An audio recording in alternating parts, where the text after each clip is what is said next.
Bonjour, ici Sylvain Dionne. Bienvenue à la chaîne vers le mieux-être.tv de l'Association du cancer de l'Est du Québec.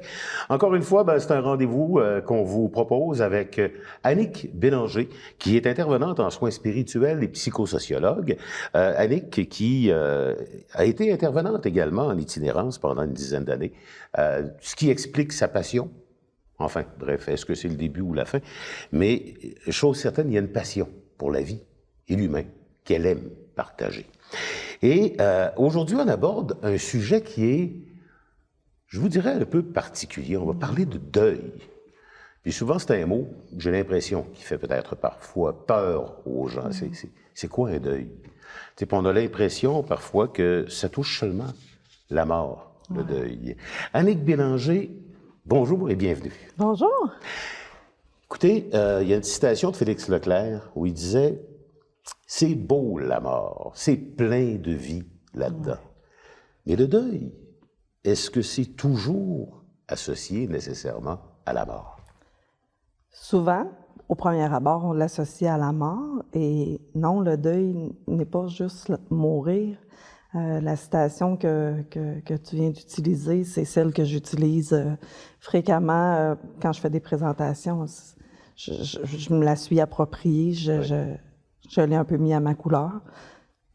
En fait, je pense que c'est peut-être cette citation-là qui est venue me chercher, plus que moi qui l'a cherchée. Je pense que c'est elle qui m'a trouvée, parce que je suis une fille bien vivante, qui adore la vie, qui est passionnée de la vie et de l'humain. Fait que c'est sûr que quand j'ai vu cette citation-là, moi, de « c'est beau la mort, c'est plein de vie dedans », ben ça me ressemble, tu sais. Fait que non, il y a plusieurs types de deuil. Une rupture amoureuse, c'est un deuil à faire. La perte d'un travail, quand ça fait 50 ans que tu travailles dans une même entreprise, puis je dis 50 ans, ça peut faire 10 ans, ça peut faire 5 ans, le sentiment d'appartenance que tu développes, c'est des deuils de vie. Le deuil animalier, qu'on entend de plus en plus parler. J'ai la face de mon Danois tatouée sur mon pied. Ça fait 3 ans qu'elle est partie, puis il n'y a pas une journée que j'en parle pas. Fait que non, il y a plusieurs types de deuil. Il y a le deuil blanc qu'on connaît pas. Fait que non, il y a vraiment plusieurs types de deuil. Moi, l'interprétation, savez-vous, Annick, que je faisais de la citation de Leclerc, c'est que, dans le fond, il utilise j'ai l'impression qu'il utilisait le terme « mort », mais au sens le plus large possible. Parce que la vie, dans le fond, c'est quoi? C'est une succession de deuils. Exactement. Je veux dire, la vie, ce ne sont que des deuils successifs.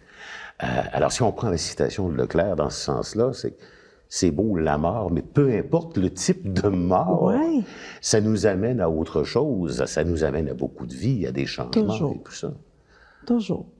La mort de quelque chose, pour moi, comme pour plusieurs personnes dans la vie, c'est pas nécessairement le mourir, c'est la fin d'un moment pour le début d'un autre. C'est la perte aussi. Hein? Exactement. On a l'impression de perdre Oui, on a l'impression de perdre quelque chose. Mais c'est comme ça, tu sais, que ce soit un humain qu'on perde ou un travail ou un moment de vie, il ne reviendra pas.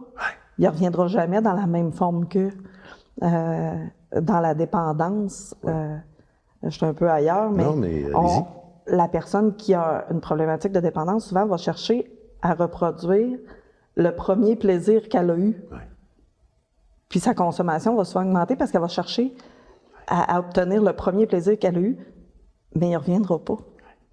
Le moment qu'on a eu ce matin, il ne reviendra pas. On ferait un tournage demain, ça ne sera jamais le même. Fait que ces moments-là, comme vous dites, il y a une succession d'événements qu'on est bourré de plein de petits deuils. Je présume qu'en intervention de soins spirituels, vous êtes plus confronté à des deuils associés au décès. Est-ce que je me trompe? Non, vous ne vous trompez pas. Oui, beaucoup associés au décès, mais j'en reviens tantôt, j'ai dit le deuil blanc. Deuil méconnu, les gens ne connaissent pas. Dans le cas d'un cancer, la personne qui est atteinte d'un cancer, on va dire souvent un deuil anticipé. Moi, je l'associe aussi au deuil blanc. En fait, le deuil blanc, on va parler d'une personne qui a Alzheimer, démence ou qui perd ses capacités et qui s'en rend compte. Parce qu'on ne devient pas plus de mémoire de main. Je me rends compte de « Hey, j'ai oublié mes clés. » Et là, je les oublie un peu plus souvent. Là, je fais un peu de déni. J'ai-tu quelque chose? Je me pose des questions. Je vais faire un peu de déni. Là, finalement, j'oublie un peu plus. Et là, on rentre dans des étapes, mais la personne, là, elle se voit aller. Elle a un deuil de ses capacités elle-même. Les gens autour, moi, j'accompagne beaucoup des familles au 6 du Bas-Saint-Laurent, au CHSLD, qui sont aussi dans un deuil blanc parce que leur personne est encore vivante. La madame qui vient voir son amoureux des 50 dernières années, qui maintenant habite au CHSLD, c'est plus le mari qu'elle a connu quand il avait 20 ans, mais elle s'en vient voir son petit bébé, tu sais. J'ai des madames qui me disent ça. Elle vient voir mon bébé, tu sais. Tu sais, pas son bébé comme elle porte, mais son bébé, parce que souvent, en amour, on dit que c'est mon babe, c'est mon bébé, tu sais. Fait qu'elle s'en vient, mais il sera plus jamais comme avant. La famille qui vient puis qui voit leur grand-mère ou leur mère en train de bercer une poupée, parce que la personne, ça lui fait du bien quand elle meurt. C'est comme une présence rassurante, ça berce un bébé. Mais c'est difficile, ça, de voir ça. C'est un deuil, là. Hey, je m'en vais voir ma mère qui ne me reconnaît pas, qui berce un bébé. C'est des étapes de deuil blanc. Dans le fond, c'est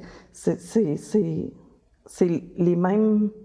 On va vivre les mêmes choses qu'un deuil, la colère, le déni, la tristesse, pour tranquillement, pas vite, l'accepter. Et souvent, à la fin, la personne va se sentir coupable parce qu'elle a un peu hâte que ça termine. Pas égoïstement, mais parce qu'on est tanné de voir l'autre souffrir. La personne est dans une souffrance, puis ben, la famille est comme... Ils veulent pas la voir souffrir. On a de la misère à voir la mort. Hein? C'est difficile, la mort. C'est difficile pour tout le monde, là. Puis, vous avez dit, on se sent, il y a des gens qui se sentent coupables. Moi, c'est ce que j'ai identifié chez un collègue qui a dû, et la décision s'est prise en couple, avant que madame perde toutes ses facultés. Alors, ils ont décidé de faire maison à part, elle, en résidence. Et il va la voir régulièrement, mais ces temps-ci, il écrit beaucoup. On est en contact Facebook, évidemment, puis je sais où il demeure, donc on se croise à l'occasion. Mais pour lui, c'est un deuil qui a commencé il y a 5 ans. Oui, effectivement. Et c'est un deuil qu'ils ont partagé à deux, mais je me demande jusqu'à quel point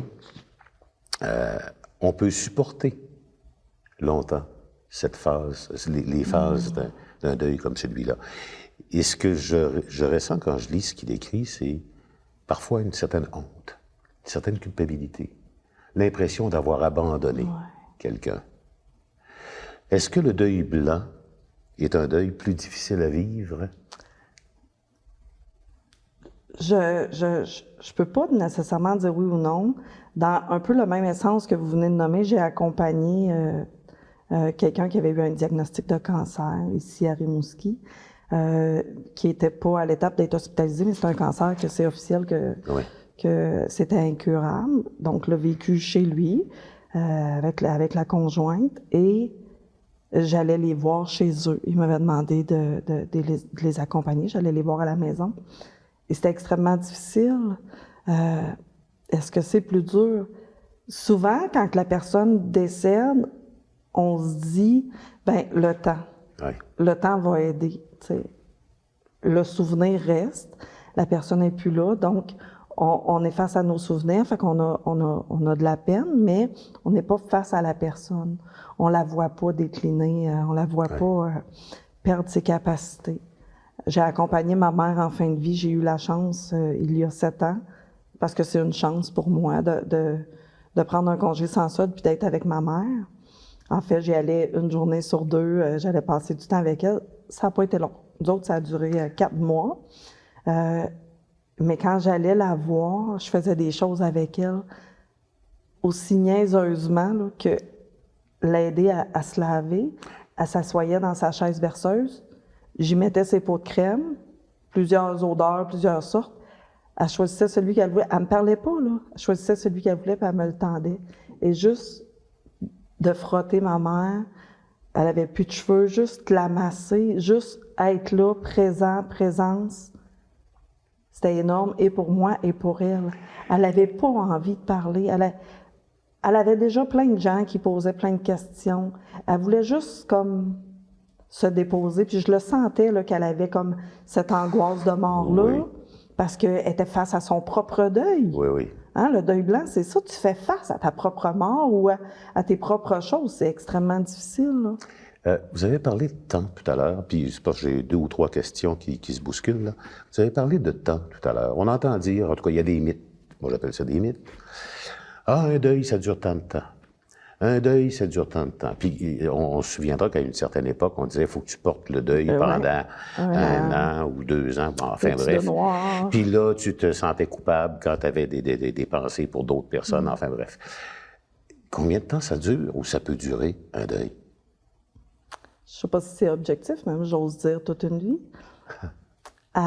J'aime la réponse. À moins grande ampleur. Oui.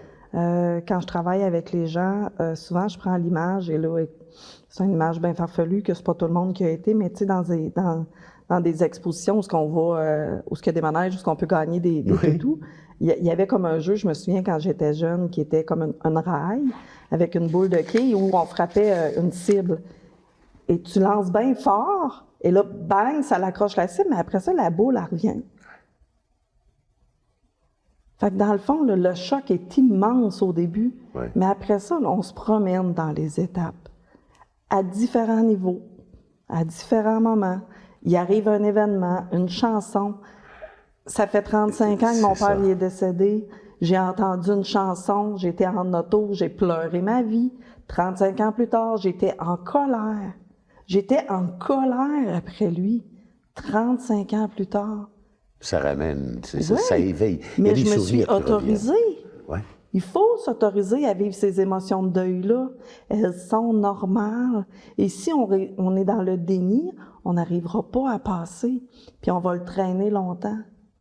Fait que plus on va prendre soin des étapes dans lesquelles on est au moment où elles sont, parce qu'il y a un souvenir qui est passé, parce qu'il y a une chanson qui a joué, parce qu'une photo tournée dans l'album.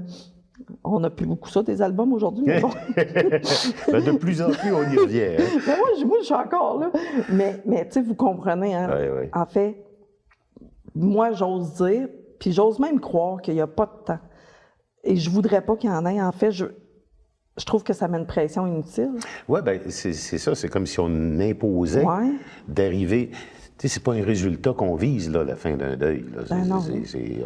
On le vit à son rythme. Oui, c'est ça. On espère aller mieux. Est-ce qu'on souhaite vraiment avoir un résultat? Je suis plus en deuil. Jamais entendu ça. Non, mon deuil on entend des fois, mon deuil est fait. Si je gratte un peu... C'est pas nécessairement la même chose. Il n'est pas toujours fait. Comment est-ce qu'on accompagne des gens en situation de deuil? Qu'est-ce que vous faites? Qu'est-ce que ça prend? Qu'est-ce qu'on fait comme intervention? D'abord, hein, la présence, l'écoute, laisser vivre l'émotion, laisser nommer l'émotion.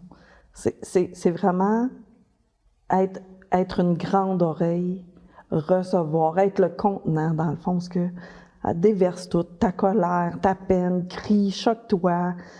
Puis ensuite, on va trouver des façons, de la peinture, de la musique, quelque chose qui va faire en sorte que tu vas évacuer plus facilement, puis tu vas t'accompagner. Mais, tu sais, moi, je les invite beaucoup à me parler de leur personne ou tu sais, si elle est encore vivante, tu sais, parlez-moi de votre personne. C'est quoi avec cette personne-là? Parle-moi-en pas passé, elle n'est pas décédée. Dans le cas d'un deuil blanc, tu sais. Ouais, mais, tu sais, mon mari y était, mais il est encore là. Il est encore là, oui. Il est encore en vie. C'est grand, la mort, c'est plein de vie dedans. Il est encore là. On peut-tu le laisser vivant jusqu'à temps que le dernier souffle soit passé? C'est ça, la dignité, hein? Oui. Qu'est-ce qui est le plus difficile à vivre? Parce que je présume qu'on a beau faire de l'intervention, on a quand même nos propres émotions à travers tout ça qui se bouscule. Qu'est-ce qui est le plus difficile à vivre dans l'accompagnement d'une personne qui vit un deuil difficile? C'est vraiment une bonne question. Qu'est-ce qui est le plus difficile? Ben, des fois, je les prendrais toutes dans mes bras puis je les bercerais, mais c'est pas ça mon rôle, c'est pas ça ma job. Hein. Mais il y en a qui vont être portés à donner des conseils. Puis ça, c'est ce que je conseille pas. On n'est pas là pour donner un conseil, on est là pour accueillir. Je pense que c'est ça le plus difficile, si je le tourne à l'inverse, c'est d'accueillir l'autre là où elle est, sans essayer d'entendre et de penser une solution puis un besoin. Juste être, écouter les sons, écouter ce qui se dit là pour être à la même place au même moment. J'ai l'impression que les gens ne cherchent pas nécessairement des solutions. Ce qu'ils ont besoin, c'est d'évacuer un petit peu ce qui se passe en dedans. Ouais. Ce qu'on ne comprend pas dans un deuil, souvent, ou ce qui est difficile à comprendre quand on le vit, c'est les émotions qui s'entrechoquent, qui se bousculent. On peut passer du rire complètement fou à des pleurs interminables. Total. Et il y a cet espace-là de... Tu sais, quand les gens, ils cherchent... À un moment donné, les gens qui sont en deuil ont l'impression d'être un fardeau pour les autres. Ouais. Parce que, on se fait dire, là, reviens-en là, ça fait comme... Ça fait 6 mois, là. Ou, j'ai déjà entendu ça, oui. Oui, non. Fait que trouve-toi juste la bonne oreille. C'est correct que ces gens-là, la mort, hein, on n'ose pas en parler, c'est tabou parce que c'est confrontant. Ouais. C'est pas tabou parce que c'est épeurant, c'est gros, c'est vide, c'est plein d'affaires, la mort, tu sais. Fait qu'il y a des gens qui n'osent pas en parler, puis il faut aussi respecter ces gens-là. Fait que des fois, ton deuil, tu auras envie d'en parler à cette personne-là, puis elle n'est pas réceptive. Et là, ça va faire un froid, mais c'est pas ça, dans le fond. C'est juste de ramener, il y a des gens qui sont là pour toi, pour t'accompagner. C'est important. Dans toutes les étapes, que ce soit un deuil blanc, un deuil de mort, on annonce un cancer, on annonce une maladie incurable, une sclérose en plaques. Ce sont des deuils, des étapes de vie difficiles à vivre. C'est important de les nommer. Qu'est-ce que vous diriez, ou enfin, est-ce qu'il y aurait un conseil à donner? Quelqu'un, par exemple, qui accompagne, supposons qu'on accompagne quelqu'un qui vit un deuil. Quel devrait être, ou quel serait le conseil à donner à une personne comme ça? Bon, j'ai accompagné mon père dans ces derniers jours, ma mère, évidemment, également, et puis de ce temps-ci, bon, on arrive dans une... Et ma mère est toujours dans le deuil, puis on le constate. Je pense que je l'accompagne. En fait, j'assure simplement une présence, puis on brasse des souvenirs, puis ça y fait du bien, je pense. Mais comment on peut aider? Qu'est-ce qu'on peut dire à quelqu'un qui accompagne justement quelqu'un qui vit un deuil, une autre personne qui vit un deuil? Prends soin de toi. Hein? C'est ça que j'ai envie de dire. J'ai envie de dire que toi aussi, au travers de ça, tu es en train de vivre un deuil. La personne qui accompagne, le proche aidant qui accompagne la personne, est aussi en train de vivre quelque chose qu'elle va mettre de côté au profit de l'émotion de l'autre. Okay. Et ça peut être une bombe à retardement. Donc, prends soin de toi. Prends soin de ça aussi. Toi aussi, tu vis des émotions au travers de ça. Je reviens avec ma mère qui est décédée et où j'ai un deuil un peu qui me reste dans la gorge parce qu'à ce moment-là, j'avais pas de conjoint. Mes enfants étaient plus jeunes. On était au chevet de ma mère. Et moi, j'étais le support pour mes filles. Alors que j'avais besoin d'un support pour vivre ma peine. Alors, quand je suis partie, j'ai eu l'impression qu'il y avait quelque chose qui m'était resté dans la gorge parce que j'avais pas pu pleurer ma peine autant que j'aurais voulu la pleurer parce que je voulais être là pour mes enfants qui pleuraient leur peine. Fait que j'ai envie de dire, prenons soin de ça parce que c'est important. De l'avoir vécu m'a rappelé, hey, ce que vivent les proches aidants, c'est pas rien. Puis il faut en prendre soin, autant qu'on prend soin de celui qui est en train de partir. Sur ce conseil, Yannick Bélanger, Merci beaucoup. Bienvenue. On aurait pu en parler encore bien longtemps. On se réservera peut-être une autre capsule à un moment donné. On négociera ça pour approfondir sur le deuil. Alors, mesdames, messieurs, ben voilà, ça termine cette capsule, cette autre capsule de la chaîne vers le mieux-être.tv de l'Association du cancer de l'Est du Québec.